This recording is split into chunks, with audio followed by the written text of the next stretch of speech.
اللہ تبارک و تعالیٰ کو اپنے بندوں سے بہت زیادہ پیار ہے۔ اسی وجہ سے اللہ تبارک و تعالیٰ مختلف مواقع مغفرت کے فراہم کرتے ہیں۔ رمضان مبارک کا مبارک مہینہ بھی اسی سلسلے کی ایک کڑی ہے۔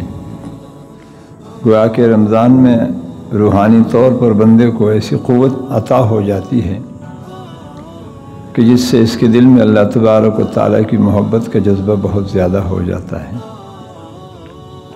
اور اللہ تبارک و تعالیٰ کے لیے بہت کچھ کرنے کو اس کو ہمت بن جاتی ہے۔ رمضان اصل میں محبتوں کے بانٹنے کا مہینہ ہے۔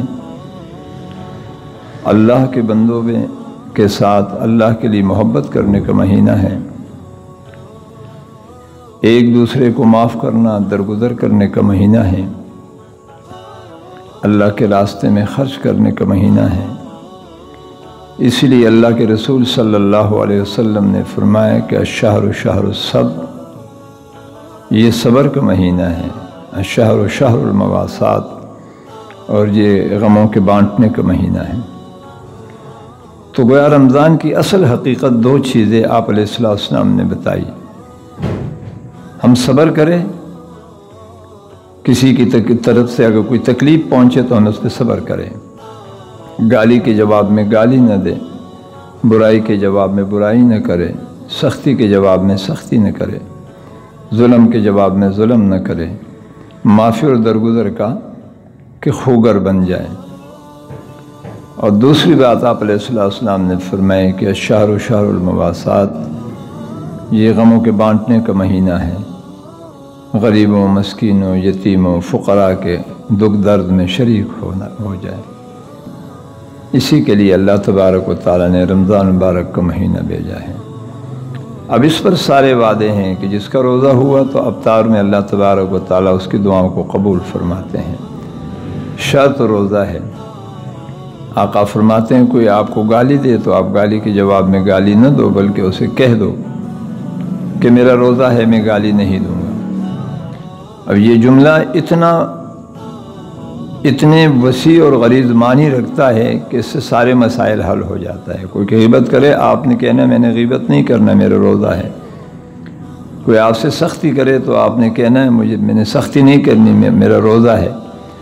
تو پتہ چلا کہ اگر روزہ ہے تو آپ نے گالی نہیں دی، گالی دو گے تو روزہ نہیں رہے گا۔ اب یہ دو چیزیں آپس میں متضاد ہو گئی۔ دوسری ایک عجیب بات یہ ہے کہ جب بندہ حج کے لیے، عمرے کے لیے کہ اپنے گھر سے نکلتا ہے، ارادہ کرتا ہے، جاتا ہے، تو چچا کے ساتھ ناراضگی ہوتی ہے، اسے راضی کر لیتا ہے، ماموں کے ساتھ ناراضگی ہے، اسے معافی تلافی کر لیتا ہے، بہنوں کے ساتھ کوئی اس طرح کا معاملہ ہے، اس سے معافی تلافی کر لیتے ہیں، اور دائیں بائیں جتنی بھی ناراضگیاں ہیں سب سے معافی تلافی کر کے یہ نکلتا ہے۔ پوچھنے والا اگر اس سے پوچھے کیوں یہ معافی تلافیاں کرتے ہو، تو وہ جواب میں کہتا ہے کہ میں نے بیت اللہ جانا ہے، اس سے پہلے کہ میں وہاں پہنچوں یہاں معافی تلافی کر لوں، اگر یہاں سے معافی نہ ہو سکی تو وہاں میرا کام نہیں بنے گا۔ تو یوں سمجھو کہ بیت اللہ جانے والا اللہ کے گھر جا رہا ہے، لیکن رمضان کا مبارک مہینہ جب شعبان ختم ہوتا ہے اور رمضان کا دروازہ کھلتا ہے اور بندہ رمضان کے مہینے میں داخل ہوتا ہے، تو حج کرنے والا بیت اللہ جا رہا ہے اور رمضان کے مہینے میں داخل ہونے والا وہ اللہ سے ملنے جا رہا ہے۔ اور اسی کو حدیث پاک میں ذکر کیا کہ روزہ میرے لیے ہے اور اس کا اجر میں اللہ خود ہوں۔